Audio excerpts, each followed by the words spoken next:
Hey, ain't you your boy KT? Oh, what's up? You looking for me?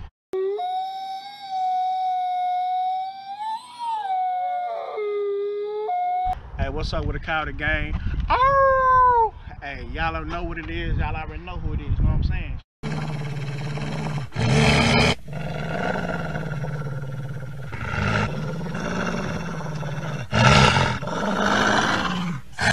Boy, Coyote boy KT now. Hey, make sure you like, subscribe, comment, all that. Matter of fact, I'm gonna show you better. Check it out. 17.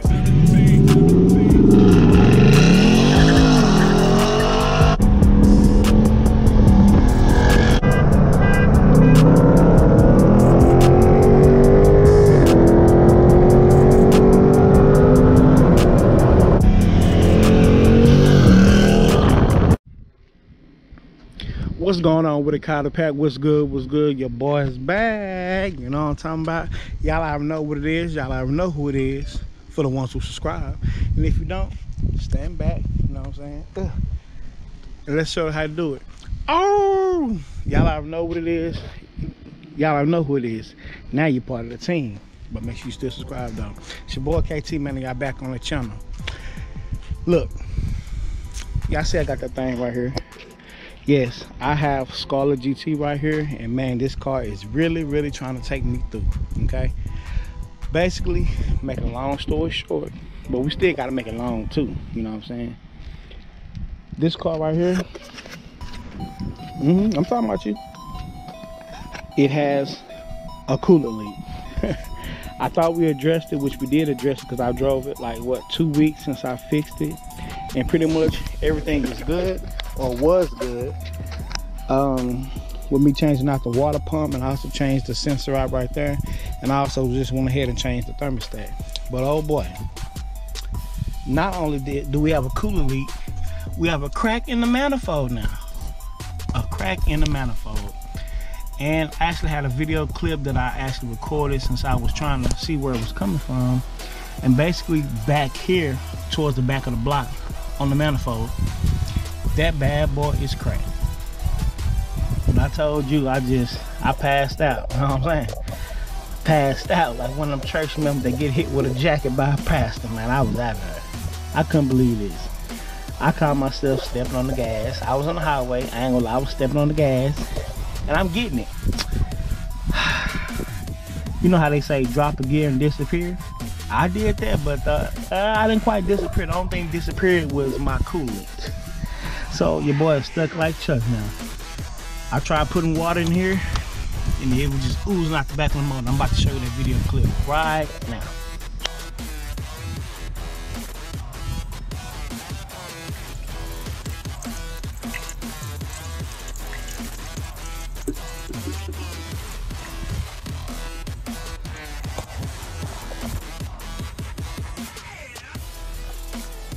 I know y'all was just shaking y'all heads like I was, but can't just dwell on it, gotta actually do something about it. So what we're about to do is, for you newbies, make sure you disconnect that power cable, leave the negative hooked up. I'm not about to do it because I don't feel like it. So what we're about to do, and where we're gonna start at, we're gonna get this manifold off of here, and pretty much where we're gonna start at is we're gonna start on this big man here. Okay, it looks like it has like some hex bolts in it. You can take like a hex bit with like a screwdriver, maybe get it out. If not, put it on a socket, you should be able to get them up out of there. So let me look at my handy dandy tool set, and just pretty much we're gonna take this like 1, 2, 3, 4, and just lay that to the side.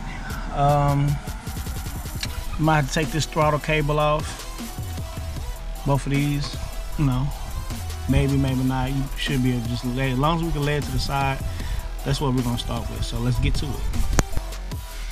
Alright, you guys, I'm just gonna kind of show you what I've done this far. That way you guys can kind of be up to speed. But pretty much, I disconnected. I believe it's like a map sensor right here. Disconnected the throttle position sensor.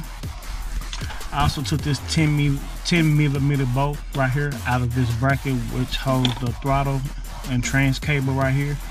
That way I can just kind of lay it to the side. I also took the sensor out right here and this sensor connector out right here, and I just kind of loosened up these two 10mm bolts, this one and this one that holds onto the bracket. I didn't take it all the way out because I'll be able to take it off completely once I take this manifold out. I just loosened it up that way I didn't have to fight with it once I got it off the car. So now what I'm going to do is I got these two. I figured out these are T30s. Take this T30 socket and pretty much put it off in there, and then you should be able to get these bolts out of here, and then we'll move to the next step. Alright you guys, so I have it sitting to the side now.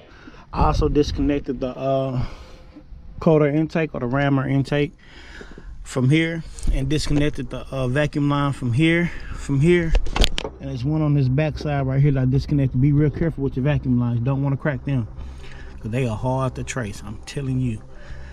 All right, so now I got this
up at the top.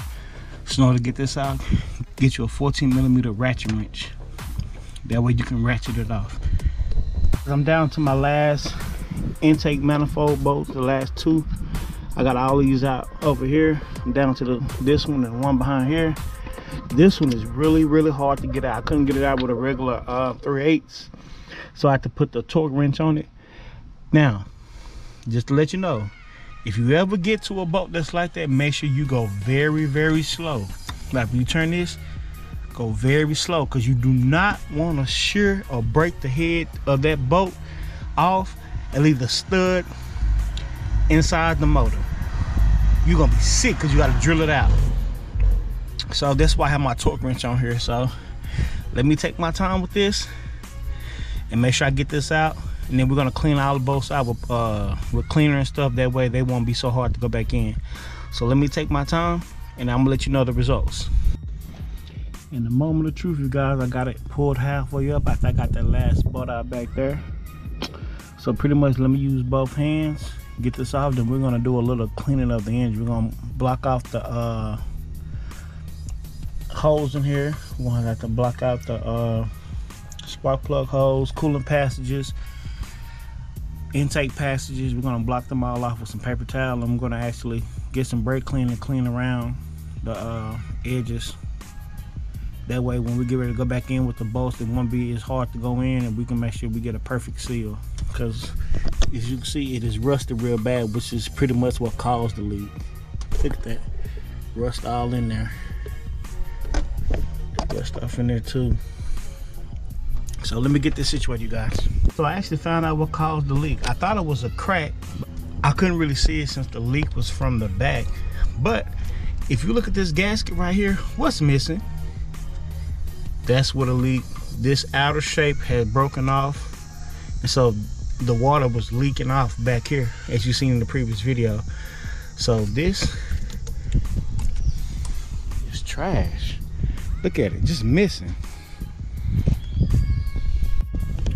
Alright, you guys, I got all the hoses plugged up from the coolant, intake hoses plugged up. Now what I'm gonna do is I'm gonna take some brake clean right here, and then we're gonna just kind of spray it. That way when the gasket gets ready to lay down on the new manifold, it won't be in the dirt or nothing trapped in between to keep it from getting a clean seal flat back down. So let me spray this down. Also, if you have a little wire brush or a little soft sponge, you can use that to kind of clean it up, and then go from there. So I got both surfaces of the motor clean right here. Now what I'm gonna do is, before I take the paper towel out, is in the actual stud holes, I'm gonna actually spray them down just to make sure I don't have a rough time putting them in and getting them out next time, just in case. So what I got is, I got some more brake clean that I'm spraying there, and then after the brake clean dries, I'm gonna hit it with a little PV blaster, and this pretty much fights against rust, and then just lubricates the threads. That way the bolts will also be seated in there correctly. And also I got the coil packs. I'm gonna spray down with brake clean in these bolts. I'm gonna hit with the rust cleaner as well. That way I can get some of this dust and rust off, and then wipe them down, and I'll show you what they look like after I finish. But let me give you another close-up so you can kind of see how badly these bolts are dirty and rusted. And as you can see right here, just me spraying the bolts down, you can see the little orange yellowish. That's the rust that's coming off these bolts. Just me spraying this PV blast on here. You gotta get to some of this, man. This stuff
one hand, but just get it kind of started like that. Then you're gonna take this one's 10mm. Let me get it started, you guys, and I'll show you. Guys, so I got it started. You want to make sure that you also have the screw straight. You just tighten it all the way down. The screw comes to a stop. Then you can take it back out.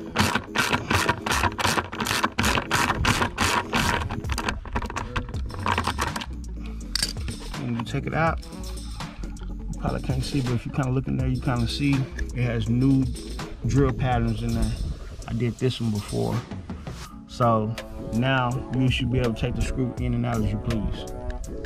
Alright, you guys, so I dropped the bolts back in there. You can see we dropped them on both sides. And pretty much how you're gonna start hand tighten before you tighten it up to 18 foot-pounds is you're just gonna get an extension with your 10mm socket on there, and then just tighten them down. But when you tighten them down, when you hand tighten them, if you know there's numbers on here, like you probably can't see it, but this one says like 6, 2, 4, stuff like that. And over here is like the odd numbers, like 1, 3, 5. And pretty much you're gonna start in the middle. So I'm starting over here, be like 1, 2, then like 3, 4, 5, 6, 7, 8, and then like 9. So I'm gonna tighten them up that way. You're gonna go pretty much straight across in the middle, and then flare out, then back to the top, and boom, right here. Because you want to lay flush and tighten down flush when you tighten it down. So you just don't want to tighten them down straight down in the road, because you won't have an even seal, and then it could possibly start leaking. Also, I know y'all didn't see me put a gasket down. The reason why, because the gaskets are underneath your new manifold. If you would have looked up under, there's gaskets that's sealing off the intake holes and stuff like that in the cooling hole, in the cooling passages. Alright, you guys, so I got all the intake manifold bolts all hand tightened down. Now I got my torque wrench set to about 20 foot-pounds, right up under the 30. So now I'm gonna tighten these down, and I'm gonna go the same pattern from right to left, as the same as I hand tighten. All right, so I have all the intake manifold bolts torqued down on both sides. Then what you're gonna do, go and put your heater core hose on. That way you can go on and fight with this clamp with nothing right there. Go and get it on this easy. You know, you don't want to do no major fighting with it after you put them coil packs and that fuel rail on. So go and put your heater core hose on first, then start putting your coil packs in. Alright, you guys, all the coil packs are in and self-tap screwed in. Now we're gonna put the fuel rail on, and then after that it's just pretty much putting together all the connectors. Then get to the intake that sits up top right here. So I have most of the connectors already connected. I got this one here, I got this one back here, I got some over there. I'm about to go back on with this cooling hose right here, but before you go back on, put this little bleeder block off cap right here. It looks like this right here, has like a little hex, you know, find you some little hex drivers, and then just screw that down. You can actually use that when I fill up a cooler. You can either use that or the one over here where the cooler tip sensor is. Just kind of leave it loose. That way the cooler will bubble out, and then you can actually bleed it that way. Everything is pretty much back together. I still have to swap out the cooling sensor from the old manifold, put that here and connect that. But everything is pretty much connected. The vacuum hoses, these power wires, that go to there. This is tightened down and torqued. So pretty much just put that cooling sensor in. I'm gonna leave it a little loose. That way the coolant can kind of bubble up. And I might loosen this one up too, but if this one is doing okay, then I can just do this one and let the coolant, like I say, bubble itself out. I can also squeeze this hose and kind of, you know, watch the coolant kind of pressurize itself out. And then once we get heat, then we're pretty much good. And then we're gonna make sure it's not leaking from the back, and Scarlett is back. Alright, you guys, so everything seems to be working copacetic and working great. This, with me having the coolant in the reservoir and nothing was leaking, was also the first good sign, because when I was just putting the coolant in there with the car off, it was leaking out the back here. And as you can see, there's nothing leaking out the back. No. And with the most of the stuff being torn down, looking in between these coil packs and these fuel injector rails, there's nothing there.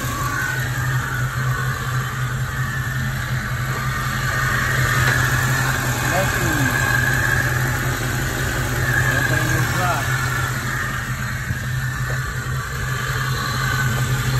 Put the stop back on.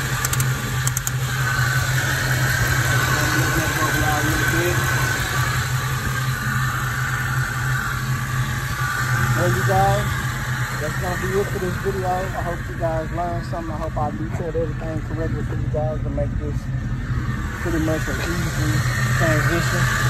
Make sure you like, subscribe, comment if you haven't, man, because this video is going to help somebody. You know what I'm saying? Reach one, teach one. But y'all already know, it's more than a game, man. We a pack.